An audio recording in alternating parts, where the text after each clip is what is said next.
सो hi guys, आज हमारे साथ है अरुण जी। अरुण जी एक जीएसटी ऑफिसर है, बहुत एक्सपीरियंस है अपने लाइफ में। वो बेसिकली मुंबई से नहीं है, दिल्ली से है, बट रिलोकेट किया हुआ है मुंबई में। आज उनसे मिलते हैं, जानते हैं उनकी लाइफ में प्यार क्या अहमियत रखता है। हाय अरुण जी, हाय। कैसे हो आप? मैं बढ़िया, आप सुनाओ। बस ठीक ठीक ठीक। अरुण जी, हमारा जो पॉडकास्ट है उसका कॉन्सेप्ट है प्यार क्या है। एक लालच है या फिर एक इमोशन है, एक बिहेवियर है। वैसे तो हम इसको गुजराती में करते हैं, बट आपकी रिक्वेस्ट पे हमने इसको हिंदी में भी किया है। आप बताइए आपके लिए प्यार क्या है, आपने जो एक्सपीरियंस किया आपकी लाइफ में। मैंने तो जो एक्सपीरियंस किया वो यही है कि प्यार तो इमोशन है। और क्योंकि मैं खुद ही एक इमोशनल पर्सन रहा हूँ स्टार्टिंग से, तो इमोशन से ज्यादा कुछ नहीं है, लालच तो नहीं है। Okay, great. आपके कोई ऐसे एक्सपीरियंस जिससे आप बोल सको, क्योंकि हमने इसके पहले जो पॉडकास्ट किए हैं वहाँ पे हमको ऑलमोस्ट यही आंसर मिला है कि लोग बहुत सेल्फिश होते हैं। ठीक है, लोगों को सिर्फ पहले अपना देखना है, उसके बाद में दूसरों के बारे में सोचते हैं। आपका ये चीज़ पे आपका क्या सोचना है? सेल्फिश तो हाँ ठीक है कि टाइम ऐसा है कि हमें पहले खुद को सिक्योर करना होगा, खुद के बारे में सोचना होगा, तभी हम किसी दूसरे के बारे में सोच सकते हैं। राइट। आप फ्लाइट में भी जाओगे तो पहले बोलते हैं ना, पहले अपनी सीट की पेटी बांधो फिर दूसरे की सीट की पेटी बांधो। तो ये ठीक है, थोड़ा बहुत सेल्फिश जरूरी है, होता है। हाँ, ये जरूरी है, कहीं ज्यादा होते हैं कहीं कम होते हैं, बट होते हैं।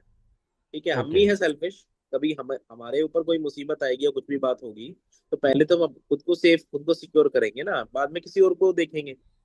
राइट। ये जो अनकंडीशनल लव की जो डेफिनेशन बनाई गई है लोगों के द्वारा, ये इंस्टाग्राम इन्फ्लुएंसर्स के जैसे जैसे कि प्यार करना हो तो राधा कृष्ण जैसा प्यार करो, कि जहाँ पे आप एक्सपेक्ट ना करो कुछ भी, सिर्फ देते रहो, अलग रहना ही एक प्यार का असली मकसद होता है, तो ही सच्चा प्यार होता है। इसके बारे में आपका क्या ख्याल है? देखिए, आपने राधा कृष्ण की बात कही तो एक्चुअली मैं ये वैसे कहूँ कि हमारी जो यूथ है, हम जो लोग हैं यूथ में, मैं भी आता हूँ। बट मैंने, क्या है कि मैं बचपन से ही पूजा पाठ भक्ति भाव में रहा हूँ। तो मैंने काफी सारी चीजें पढ़ी हैं, जिसमें भागवत हम्म। गीता, श्रीमद् भागवत, रामचरितमानस। और मैं रोज महामृत्युंजय मंत्र और गायत्री मंत्र का भी पाठ करता हूँ। और ये सब देखता हूँ, तो उसका रीजन कहीं ना कहीं ये है कि हमें अपने जो काव्य और महाकाव्य है उनका ज्ञान है ही नहीं। हमने ऊपर ऊपर से देखा, हमने विद ड्यू रिस्पेक्ट कुछ वीडियोस देखे, कुछ सुनी सुनाए, कुछ रटी रटाए बातें सुनी, कुछ राइट। कथाएं सुनी, और समझ लिया कि जो कृष्ण है, राधा है, वो तो केवल उनका जो रिश्ता है, रिलेशन है, केवल ये है कि वो एक दूसरे के साथ डांस कर रहे हैं, या होली उनकी वजह से मनाई जाती है। ठीक है, ये कुछ पार्ट है उस चीज का, हम्म। लेकिन वो पूरी चीज नहीं है कि उनका जो प्रेम था वो किस रूप में था, कैसा था। सिर्फ राधा कृष्ण ही नहीं, राम कृष्ण का प्रेम, सॉरी, राम सीता जी का प्रेम, श्री राम जी का सीता माँ का प्रेम जो था वो क्या था, कि सीता हम्म। माँ को एक विदेशी आदमी, एक रावण आके लंका में उठा के ले गया तो पूरी लंका को आग लगा दी, पूरी लंका राइट। पे विजय पताका फहराई। ठीक है, हम्म। प्रेम था तो प्रेम था भगवान कृष्ण और द्रौपदी का एक भाई बहन वाला प्रेम था, सखा वाला प्रेम था। हम्म। कि राइट। इस सखी के ऊपर जो आंच आई, उसकी इज्जत पर आंच आई कौरवों की तरफ से, तो उन्होंने पूरी महाभारत करा दी। तो अगर हम हम्म। पढ़ेंगे, अगर हम अपनी ही चीजों को पढ़ेंगे, हमें जो है नॉलेज लेनी चाहिए, गेन करना चाहिए। तो अगर हम बात करते हैं किसी भी चीज की, तो जब तक पूरी तरह से हम लोग उसको नहीं पढ़ लेंगे, नहीं समझ लेंगे, तब तक हमें सोचना ही नहीं चाहिए कि वो क्या कह रहा है। क्योंकि कहते हैं ना, राइट। नीम हकीम खतरे जान, यानी आधा अधूरा ज्ञान जो है वो राइट। राइट। सबसे बड़ी बीमारी है। राइट। तो वो ही हो रहा है हमारे साथ। ओके, तो आप इस चीज़ को कैसे देखते हो? जैसे आपने बताया कि आप ये पढ़ते हो, आपने स्क्रिप्चर्स पढ़े हैं, हमारे महाकाव्य पढ़े हैं। तो ये इसमें आपका क्या नज़रिया है कि आज के डेट में जो प्यार को लेके चीज़ें हो रही है, या फिर प्यार के नाम पे जो चीज़ें हो रही है, वो क्या हो रही है? देखिए, प्यार के नाम पे अभी एक एज होती है कि मैं अगर कॉलेज में हूँ, मैं स्कूल में हूँ, तो उस वक्त जो हमारी स्थिति, मानसिक स्थिति होती है, उसके हिसाब से बहुत ज्यादा चांसेस होते हैं कि हम फिजिकल अट्रैक्ट होते हैं एक दूसरे की तरफ। राइट। ठीक है। और कहीं ना कहीं हम उस, क्योंकि क्या है, हम उस वक्त कुएं के मेंढक की तरह होते हैं। हम हुँ। एक मेंढक है, और हमें जो कुआं दिख रहा है, हमें वही वही सब कुछ हमें दिखाई दे रहा है, वही पूरा संसार दिखाई दे रहा है।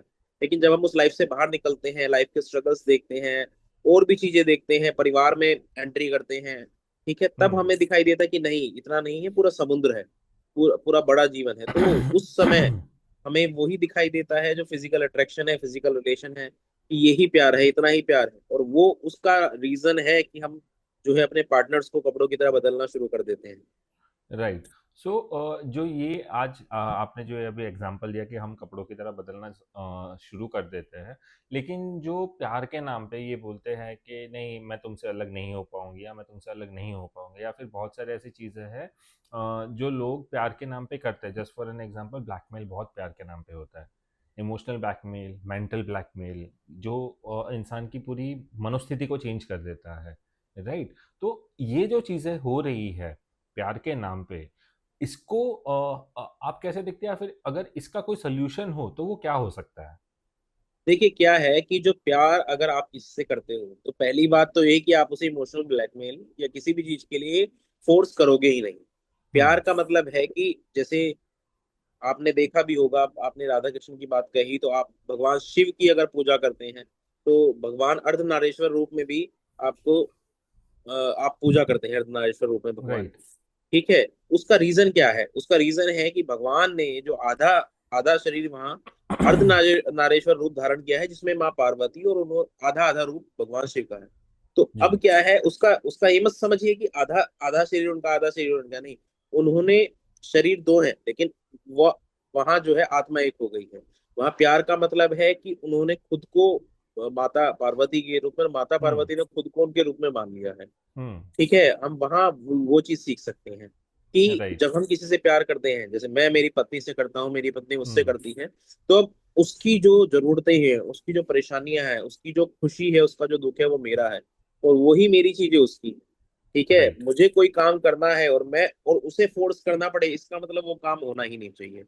राइट। दूसरा ये कि हम जब एक दूसरे को छोड़ देते हैं, तो प्यार अगर है, सच में है, तो छोड़ने का तो दिमाग में आता ही नहीं है। ठीक है। वो छोड़ना तो बहुत दूर की बात हो जाती है। तो हुँ, अगर हुँ, है, हुँ, वो हमारा है, हम उसके हैं, तो हम एक दूसरे को छोड़ेंगे ही नहीं। और छोड़ दिया राइट, है तो हम एक दूसरे के थे ही नहीं। राइट। जब भी ये चीज़ें होती है तो सबसे पहले किसी भी एक नॉर्मल पर्सन रहता है, उसके दिमाग में सबसे पहले एक चीज़ आती है रिवेंज, कि छोड़ दिया। ठीक है? तो ये जो छोड़ना वर्ड है, उसके बहुत सारे रीज़न्स भी हो सकते हैं जो हम आगे बात करेंगे उसके लिए। लेकिन जो छोड़ने चीज़ है, क्या आपको लगता है कि कोई भी इंसान किसी पे ज़बरदस्ती कुछ भी करवा सकता है या कर सकता है? ये प्यार के लेके या फिर किसी भी चीज़ को लेके ब्लैकमेल करके? करवाने का तो ये है कि आप अगर किसी से कुछ करा रहे हो, या मेरे से कोई कुछ करा रहा है, तो जब तक मैं, कोई भी चीज है, आपने सपोज आपने मुझे कोई गिफ्ट दिया, जब तक मैं वो गिफ्ट नहीं लेना चाहूंगा अपने मन में, हुँ, आपने तो दिया क्योंकि आप दे रहे हो, और जब तक मैं वो गिफ्ट अपने मन में नहीं लेना चाहूंगा, तब तक मैं हाथ अपने आगे ही नहीं बढ़ाऊंगा। ऐसे राइट। ही कोई मुझसे कुछ करा रहा है, मुझे इमोशनली फोर्स कर रहा है, अभी मैंने कहा ना कि अगर मुझे किसी से इमोशनली फोर्स करा के, ब्लैकमेल करा के कोई काम कराना पड़े, तो इसका मतलब वहां प्यार है ही नहीं। राइट। तो अगर कोई मुझसे वही चीज कर रहा है, इमोशनली फोर्स करके, ब्लैकमेल करके मेरे से कोई काम कराना चाह रहा है, तो वहां प्यार है ही नहीं। और अगर वो चीज जो करना पड़ रहा है वो गलत है, तो मैं वैसे ही पीछे हट जाना चाहिए। लेकिन इमोशंस के नाम पे आज कल लोग हैं ना, क्या करते हैं कि नहीं मैं उससे प्यार करता हूँ तो मैं तो करूँगा उसके लिए। तो ये क्या चीज़ किस हद तक सही है? क्योंकि हमेशा एक इंसान को एक होप रहती है, एक एक्सपेक्टेशंस रहती है कि नहीं यार, अगर मैं इसके लिए कुछ करूँगा तो शायद तक से मुझे भी रिटर्न में इसका प्यार मिलेगा, या फिर मुझे इसके साथ जीवन भर का साथ मिलेगा। ऐसा नहीं है कि अगर सामने वाला, देखो, अगर सामने वाला जो व्यक्ति कराना चाह रहा है काम, अगर वो सही है, उसका एक लेवल है कि वहां तक इससे किसी दूसरे को कोई नुकसान नहीं है, या मुझे कोई नुकसान नहीं, तो ठीक है। लेकिन राइट। अगर उससे ज्यादा है कि उससे कोई नुकसान हो सकता है, ठीक है, और सामने वाला व्यक्ति भी जानता है कि इससे कोई नुकसान हो सकता है, तो वहीं आपको रुक जाना चाहिए। और ये तो होप बिल्कुल नहीं रखनी चाहिए कि आज मैं कुछ गलत कर रहा हूँ, तो उसके हुँ, बदले वो आने वाले में मेरे साथ, समय में मेरे साथ सही करेगा। हो सकता हुँ, है वो भी उस गलत को मेरे साथ गलत करे, तो फिर हुँ, वही पास्ट एग्जाम्पल दे कि तूने भी तो किया था। Right. So in a relationship, practicality और इमोशंस, ये दोनों का बैलेंस कितना होना चाहिए आपके हिसाब से? देखिए, इमोशंस किसी रिश्ते में ना हो, पहली बात। तो फिर वो रिश्ता ही नहीं हो पाएगा, क्योंकि राइट। जब तक हम एक दूसरे को समझेंगे नहीं, प्रैक्टिकल होकर हम एक दूसरे को नहीं समझ सकते। इमोशनल होकर ही हम एक दूसरे को समझ सकते हैं, लेकिन प्रैक्टिकलिटी भी जरूरी है, क्योंकि जब आपको लाइफ जीनी है तो सिर्फ इमोशन से और सिर्फ प्यार से लाइफ नहीं चलेगी। आपको जीवन में प्रैक्टिकल होना पड़ेगा, एक दूसरे की जरूरतें पूरा करना, परिवार को चलाना, ठीक है, आगे बढ़ना, तो उन सब के लिए प्रैक्टिकल लाइफ भी होना जरूरी है।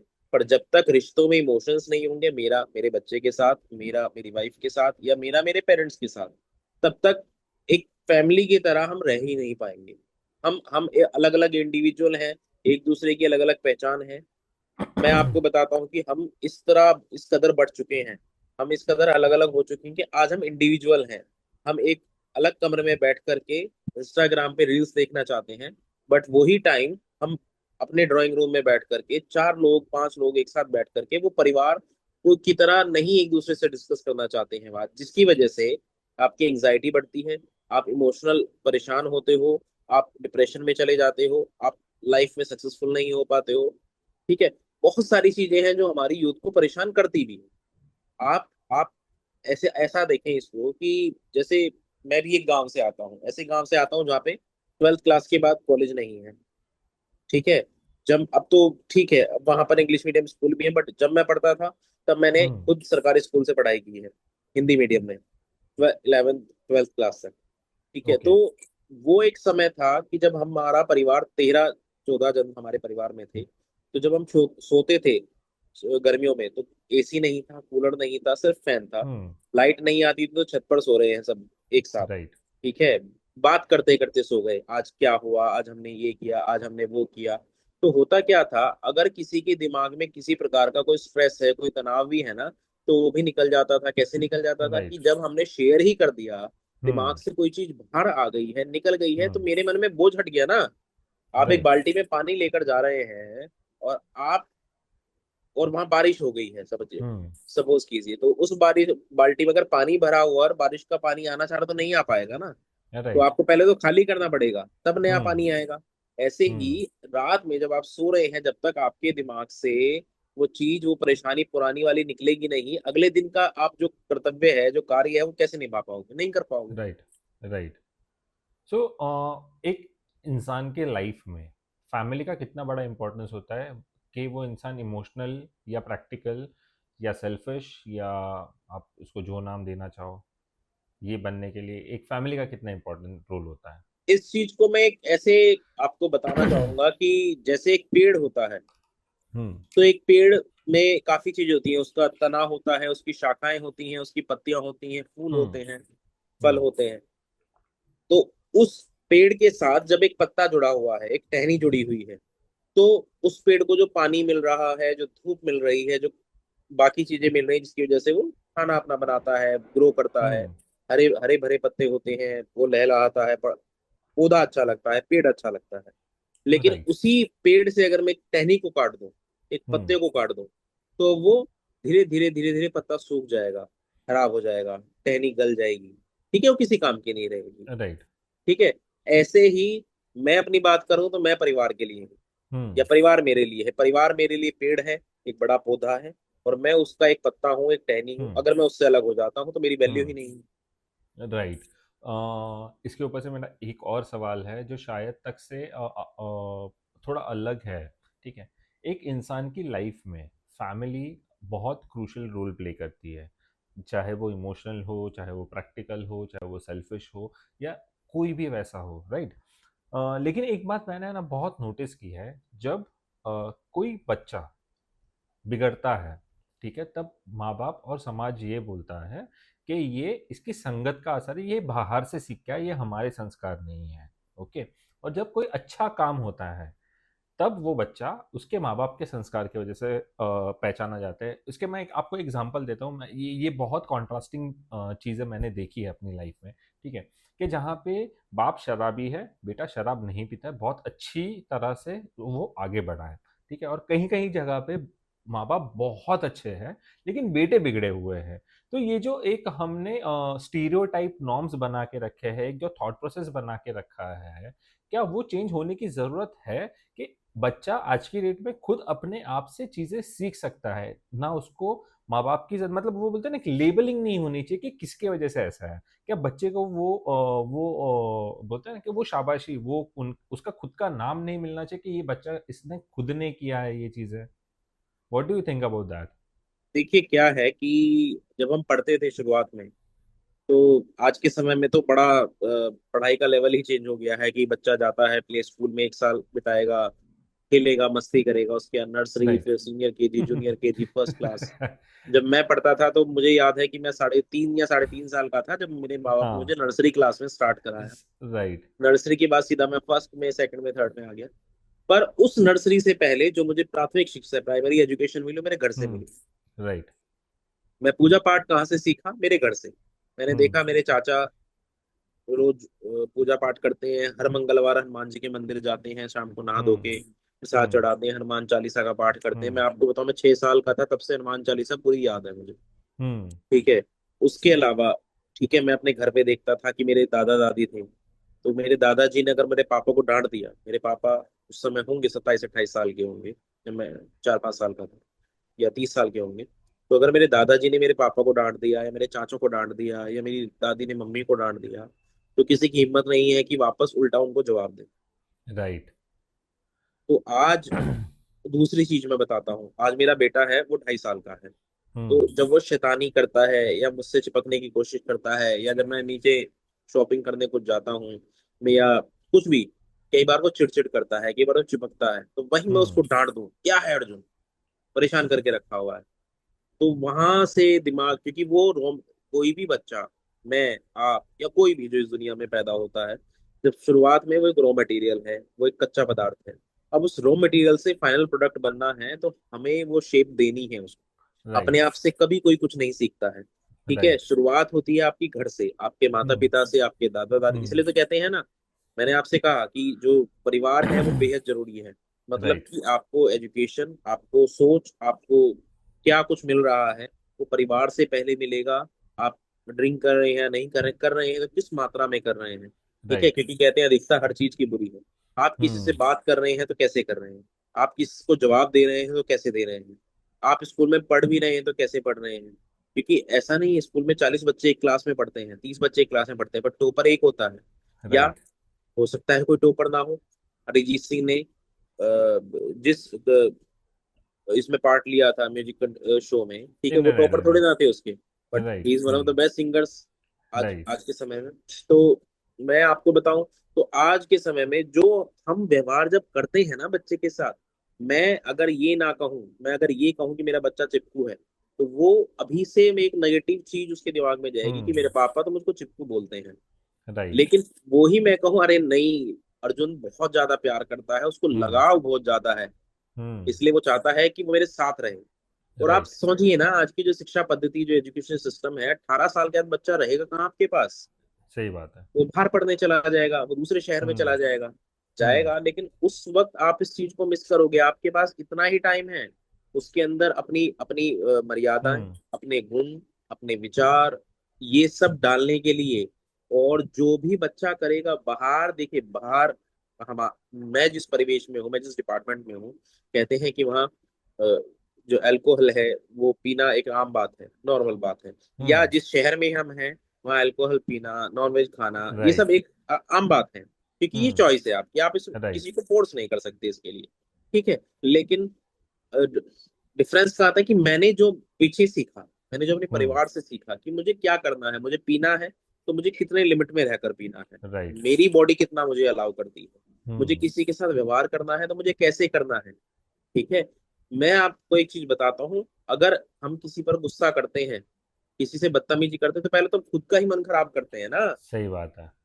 गुस्सा कहाँ से आएगा? दिमाग से। और दिमाग जब तक अशांत ही नहीं होगा आपका, तो गुस्सा ही नहीं आएगा, आपसे कोई कितना ही राइट। लड़ ले। आप अपने मन को शांत रख के कैलकुलेटिव तरीके से बात करते रहो सामने वाले से। राइट। ठीक है। तो वही चीज है कि सब कुछ स्टार्टिंग तो आपकी परिवार से ही होती है।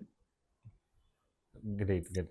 सही है। ये एक्चुअल में आपने बहुत सही बात बोली कि हर चीज़ हमारे परिवार से स्टार्ट होती है। लेकिन अगर मैं एक स्टेप आगे जाऊँ कि हमसे कुछ भी गलती होती है, तो यही परिवार होता है जो हमें ये बोलता है कि ये तुम्हारी वजह से है। क्या आपको नहीं लगता कि परिवारों को पहले बच्चों को संभालना बहुत ज़रूरी है? अगर गलती हुई है बच्चे से, ठीक है, तो उनको समझाना बहुत ज़रूरी है, उनका तरीका होना बहुत ज़रूरी है। बिल्कुल। गलती जब होती है, देखिए, हम मशीन तो नहीं है कि सब कुछ परफेक्ट कर देंगे। राइट। हम इंसान हैं, ठीक है, गलती होती है। लेकिन डांटना, डपटना, समझाना, मैं ये मैं मानता हूँ कि जहाँ डांटने की जरूरत है, जहाँ थोड़ा सा गुस्सा करने की जरूरत है, जहाँ समझाने की जरूरत है, वहाँ बेहद जरूरी है कि उसको उस तरीके से समझाया जाए। क्योंकि राइट। अगर हम समय पर ही नहीं समझाएंगे अपने बच्चे को, तो अगर एक गलती ऐसी है जो ब्लंडर बन सकती है, जो विस्फोट पैदा कर सकती है समाज के अंदर, या कुछ गलत कर सकती है, तो हमें उस गलती को समय पर रोक देना चाहिए। राइट। सो जब भी हम आगे बढ़ते हैं ये चीज़ों को लेके, ठीक है, अ, आजकल सोसाइटी में बहुत सारे रिफॉर्म्स हो चुके हैं। So what do you think कि पहले की सोसाइटी और पहले का जो कल्चर था वाज बेटर कि आज का कल्चर इज बेटर? देखिए, बहुत सारी चीजें हैं। पहले हम कहते थे हमारे पास ये टेक्नोलॉजी नहीं है, हमारे पास वो टेक्नोलॉजी नहीं है, हम इतनी तेजी से कोई चीज नहीं कर सकते, ठीक है, या हम इस चीज में पीछे हैं। वो आज वो है हमारे पास सब कुछ, कि आज हम टेक्नोलॉजी के थ्रू एक दूसरे से बात कर सकते हैं, टेक्नोलॉजी के थ्रू आगे बढ़ सकते हैं, तेजी से कोई चीज कर सकते हैं, ठीक है। लेकिन पुराने समय में वो टेक्नोलॉजी तो नहीं थी, बट साथ था सबका, एक राइट। दूसरे से बातचीत करते थे, वैल्यूज थी, सब कुछ था। पहले का ज़माना अच्छा था क्या आज का ज़माना अच्छा है? क्या कल्चर में क्या डिफरेंस है या फिर क्या अच्छा है और क्या बुरा है? मैंने कहा ना कि जैसे मैंने अभी आपको थोड़ी देर पहले एग्जांपल दिया था कि पहले हमारा परिवार था, 13-14 लोग थे उसके अंदर। तो अगर सोना है तो जो है छत पर सो रहे हैं, गर्मियों के समय में लाइट नहीं आ रही तो छत पर ठंडी ठंडी हवा आई है, सो गए हैं, एक साथ एक दूसरे से बात करते हुए सो गए हैं, एक दूसरे को बताया है कि मेरी ये परेशानी है, ऐसा है, ये जीवन में चल रहा है, इसका क्या हल होना चाहिए। तो हो सकता है कहीं ना कहीं से हल ना मिले आपको, लेकिन कम से कम मन जरूर हल्का हो जाएगा। राइट। कि और आज जो टेक्नोलॉजी का जमाना है, हम एक दूसरे से कुछ शेयर ही नहीं कर सकते। आप देखो ना, यूथ के अंदर हार्ट अटैक की समस्या कितनी ज्यादा बढ़ गई है, बहुत ज़्यादा, यस। ठीक है। हार्ट अटैक, किसी की बीपी की गोलियां चल रही हैं, किसी की शुगर की गोलियां चल रही हैं, कोई हुँ। स्ट्रेस से परेशान है, कोई डिप्रेशन में चला गया है। उसका रीजन लाइफ स्टाइल ही चेंज हो गया है, राइट। ठीक है। टेक्नोलॉजी के माध्यम से कहूँ तो मैं हम लोग आगे बढ़ चुके हैं बहुत, बट अगर कल्चर के माध्यम से कहूँ, अपने परिवार समाज के तरीके से कहूँ, तो हम बहुत पीछे हो चुके हैं। राइट। तो कहीं न कहीं पे तो ये मेरी भी थिंकिंग है कि कहीं न कहीं पे जब से न्यूक्लियर फैमिली का एक कॉन्सेप्ट आया है इंडिया के अंदर कि अकेले रहो, तब से बहुत सारी चीज़ें बहुत ज़्यादा चेंज हो चुकी है। क्योंकि पहले ऐसा होता था अगर मम्मी-पापा नहीं है, बड़े पापा है, चाचा है या दादी है और हमने कुछ शरारत करते तो डाँट भी देते थे और वहाँ पे बोला भी नहीं जाता था, मम्मी-पापा आके झगड़ा भी नहीं करते थे। लेकिन आज तो स्कूल में भी अगर किसी बच्चे को डाँटा जाए, तो वहाँ पे स्कूल में आके केस हो जाता है सीधे-सीधे। Yes. Nuclear family is one of the this is my personal thing कि nuclear family is also one of the thing which has ruined this culture, right? और आपकी लाइफ कैसी रही है in a relationship with your mom dad, with your wife, with your siblings, with your chacha, वो लोग, आपके हिसाब से जो प्यार आपको मिला है वो कैसा था? भाई मैं तो आपको बताऊं कि बचपन से हमारी जॉइंट फैमिली थी, दादा दादी थे, पापा मम्मी चाचा चाची। तो मेरे साथ तो ऐसा एक्सपीरियंस भी रहा है कि पापा से जितना प्यार नहीं मिला, उससे ज्यादा चाचा से मिला है। पापा से अगर कोई चीजें पूरी नहीं हो रही है, मैं क्योंकि स्ट्रगल किया है स्टार्टिंग में इकोनॉमिकली, तो पापा अगर कुछ चीज नहीं करा पा रहे हैं, कुछ काम नहीं करा पा रहे हैं, तो हमें झिझक नहीं होती थी चाचा से कहने में। हम बोल राइट। देते थे कि हमें ये चीज चाहिए, हम्म। तो वो कहीं ना कहीं से कैसे ना कैसे करके अरेंज कराते थे। धीरे धीरे बड़े हुए, बड़े होते हैं तो हर किसी की थॉट्स अलग अलग होती हैं, बट हाँ, आज भी हम एक दूसरे के साथ हर चीज में, हर खुशी में, हर दुख में जुड़े हुए हैं। कि मैं आज यहाँ जॉब के लिए मुंबई में हूँ, मैं, मेरी पत्नी और मेरा बच्चा रहता है, पर हम्म। हम हर 2 महीने में घर जाते हैं, ठीक है। मेरे मम्मी पापा बीच बीच में आते रहते हैं, कभी मेरे भाई बहन आते हैं, तो हम मिलते हैं एक दूसरे से। हर रोज मेरे मम्मी पापा से वीडियो कॉल पे बात होती है, और चाचा चाची से, बहनों से, सबसे बात होती है। तो एक कनेक्शन हमेशा बना रहता है, तो इसलिए जुड़ाव तो है। वो आपके हाथ में है कि आप उस कनेक्शन को कैसे बनाए रखना चाहते हो। ठीक है, कभी कभी हो सकता है सामने वाले को समय ना मिले, कभी कभी हो सकता है मुझे समय ना मिले, पर समय के साथ साथ जैसे जैसे आप आगे बढ़ते हो, रूट्स को मत भूलिए। बरगद का पेड़ राइट। कितना ही बड़ा हो जाए, कितनी उसकी जड़ें फैल जाएं, कितना ही उसके पत्ते बड़े हो जाएं, बट वो कभी अपनी जड़ को नहीं छोड़ता। ऐसे ही हम कितने ही आगे क्यों ना बढ़ जाएं, पर हमें अपने पैर जमीन पर रखने चाहिए। हमें अपने समाज के साथ, हमें अपने परिवार के साथ, हमें वो जड़ें बनाए रखनी चाहिए, क्योंकि वो ही हमारी असली पहचान है। राइट। और अगर आपसे मैं ये क्वेश्चन पूछूं कि आप बता रहे हो जैसे आपकी फैमिली आई आई टचवुड बहुत अच्छी है, लेकिन बहुत सी जगह पे बहुत टॉक्सिक टॉक्सिक फैमिलीज होती है, ठीक है, जो अपने बच्चों की लाइफ बिगाड़ देता है सिर्फ ये डर से समाज क्या कहेगा, लोग क्या कहेंगे। एंड स्पेशली मोस्टली गांव में होता है, शहरों में पता नहीं इतना है कि नहीं है, लेकिन गांव में बहुत ज़्यादा होता है। लड़कियों की पढ़ाई रोकी जाती है, लड़कियों की शादियां रोकी जाती है, लड़कियों को उनके हिसाब से जीने नहीं देते, और बहुत सारे घरों में तो लड़कों में भी यही सिचुएशन होता है। तो वो टाइम पे ऐसे फैमिलीज जो है वो उनके साथ कैसे डील की जाए? What do you think? क्या उनके साथ लड़ना चाहिए? क्या उनके साथ अपने पॉइंट्स प्रूव करने चाहिए, या फिर ऐसे फैमिलीज को छोड़ना चाहिए कि नहीं हम सही है और हमको पता है हम सही है और हम आपको करके बताएंगे? What do you think about that? उसका कहीं ना कहीं मैं समझता हूँ कि इंसान के दिमाग में एक डर भी रहता है। हम्म। आप शहर में रह रहे हैं, यहाँ विचार जो थॉट है वो ज्यादा फॉरवर्ड है लोगों के अंदर। हम्म। यहाँ सुविधाएं ज्यादा हैं, यहाँ आपके हम्म। पास माध्यम ज्यादा है। अगर हम्म। आप ग्रामीण क्षेत्र में जाएंगे, इलाके में जाएंगे, तो वहाँ सुविधाएं थोड़ी कम हो जाती हैं शहर में, वो तो हम्म। आप जानते ही हैं। ठीक राइट। है। और देख, क्योंकि मैं गांव में रहा हूँ, तो मेरी जो सिस्टर्स हैं उन्हें जब पढ़ना था, तो आपको मैं बताऊं कि गांव से जब शहर में उनको कॉलेज में पढ़ने आना था 12th क्लास के बाद, मैंने ही बताया कि मैं भी इंग्लिश मीडियम से नहीं पढ़ पाया, इसलिए हम्म। क्योंकि शहर में आना था उसके लिए, राइट।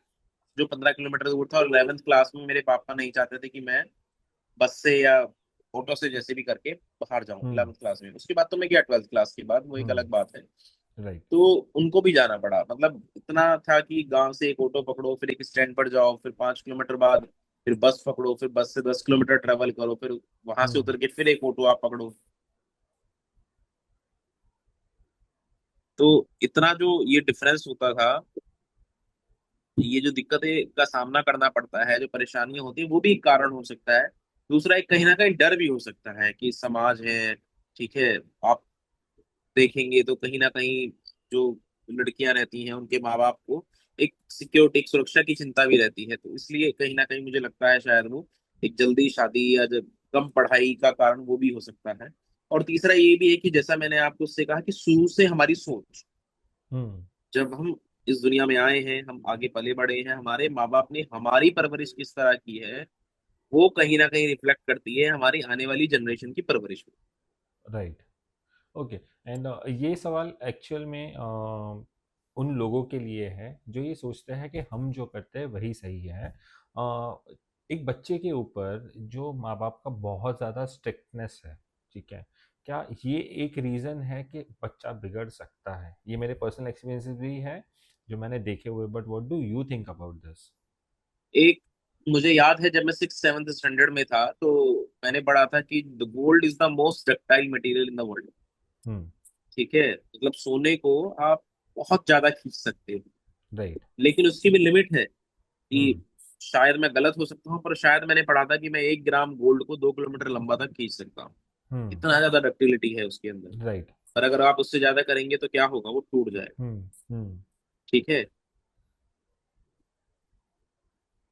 आप गोल्ड अगर टूट सकता है, ठीक है, आप देखेंगे ना 24 कैरेट में आप कभी भी कुछ हम्म। बना नहीं सकते, आपको बाईस राइट। कैरेट 18 कैरेट 14 कैरेट ये राइट। ही मिल सकता है। हम्म। तो इसलिए जितना किसी भी चीज को आप, मैं गिटार प्ले करता हूँ, पिछले 1.5 साल से सीख रहा हूँ। हम्म। ठीक है, उसकी स्ट्रिंग हमें टाइट करनी होती है बजाने के लिए, तभी उसमें से अच्छा सुर निकल सकता है। राइट। बट टाइट में कितना कर सकता हूँ, एक लिमिट तक। लिमिट तक, सही ठीक बात है। है, उस लिमिट से ऊपर अगर मैं उसको टाइट करने की कोशिश करूंगा तो स्ट्रिंग टूट जाएगा। हम्म। ऐसे ही गोल्ड जो है उसको मैं और ज्यादा खींचूंगा तो वो भी टूट जाएगा। ऐसे हम्म। ही हमारे बच्चे होते हैं। ठीक है, ठीक है, हम उनसे ज्यादा एक्सपीरियंस रखते हैं, हम अनुभव रखते हैं। लेकिन हर न्यू जनरेशन जो है पिछली जनरेशन से थोड़ी ज्यादा स्मार्ट जरूर होती है, या तो थोड़ी या राइट, बहुत, बट होती राइट, जरूर है। तो राइट। हमें, हमारे बच्चे जब थोड़े बड़े होने लगते हैं, वो समाज में चीजें देखते हैं, स्कूल में चीजें देखते हैं, बाहर देश हुँ, सीखते हैं, तो उनकी बात को भी पूरी तरह से सुनना चाहिए, समझना चाहिए। अगर, क्योंकि हम भी यही चाहते हैं कि हमारे बच्चे हमारी बात को सुने, समझें, उसके हिसाब से काम करें, ठीक है, कोई हुँ, बुराई नहीं है। लेकिन हमें भी अपने बच्चों की बात को उसी प्रकार सुनना चाहिए। और अगर वो सही है तो हमें इसे एक्सेप्ट करने में नहीं झिझकना चाहिए कि हाँ, मेरा बेटा यहाँ सही है और मैं गलत हूँ। जैसे मैं आपको बताऊं कि दिल्ली से मुंबई आना है, ठीक है, मेरे मम्मी पापा को आना है, टिकट्स करनी है फ्लाइट की या ट्रेन की, तो हुँ, मेरे पापा को नहीं आती है कि कैसे करना है। हुँ, मेरे पापा मुझे फोन करते हैं कि हमारी ये टिकट कर देना और हम इस दिन आना चाहते हैं, हुँ, ठीक है। तो मैं छोटा हूँ, वो बड़े हैं, उन्हें ज्यादा अनुभव है जीवन का, पर उन्हें हुँ, टेक्नोलॉजी का अनुभव नहीं है, राइट, वो नहीं जानते। तो वो मुझसे कहेंगे, अगर वही चीज वो मुझसे कहने में झिझके या ये सोचे कि मेरा बेटा है, ये तो छोटा है, मैं क्यों कहूंगा इस, तो राइट। वो नहीं आ पाएंगे, या आएंगे ईगो तो नहीं उन्हें होना बड़ी चाहिए परेशानियों का बेसिकली। सामना करना पड़ेगा। राइट, तो इसलिए अगर हम चाहते हैं कि हमारे बच्चे हमारी सुने, उस हिसाब से काम करें, तो हमारे बच्चों, हम हमें ये चाहिए कि हम भी बच्चों की सुने। राइट। सो बेसिकली जो ईगो है और वो जो एक एटीट्यूड है कि हम ही सब है, वो एक साइड में रखना पड़ेगा ये सब चीज़ों को लेके। ईगो तो साइड में रखना पड़ेगा, रिश्तों के बीच में ईगो नहीं चलता। Right, this is very very good, very good. So आपकी जो लव लाइफ़ है, जो पर्सनल आपकी लव लाइफ़ है, वो कैसी रही है आपकी? अच्छी रही है, बहुत अच्छी रही है। ये थोड़ा घर पे झगड़े वाला माहौल हो सकता है। वो तो जब घर में बर्तन होंगे तो थोड़ी तो आवाज आएगी। Right, right, right. आपके रिश्ते आपके वाइफ के साथ में कैसे हैं? आपके रिश्ते आप जो एक रिलेशनशिप में इतने सालों से हो, आई रियली होप और एंड आई रियली फील कि आपका मैरिज बहुत ज़्यादा सक्सेसफुल होगा। तो ये सक्सेस के पीछे की राज क्या है? सक्सेस के पीछे यही राज है कि जब दो लोगों को गुस्सा आ रहा हो तो एक को चुप हो जाना चाहिए। क्योंकि एक गर्म को एक ठंडा ही ठंडा कर सकता है ना, एक गर्म को दो गर्म ठंडा नहीं कर सकते। और इस ये जो रिश्ता है, एक हस्बैंड वाइफ का जो रिश्ता है, उसमें अंडरस्टैंडिंग ज़्यादा इम्पोर्टेंस रखती है कि इमोशन ज़्यादा इम्पोर्टेंस रखता है?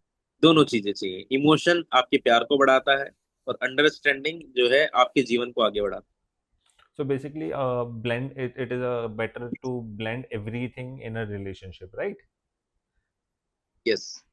Right. Thank you so much. It was a great having you on here on our show.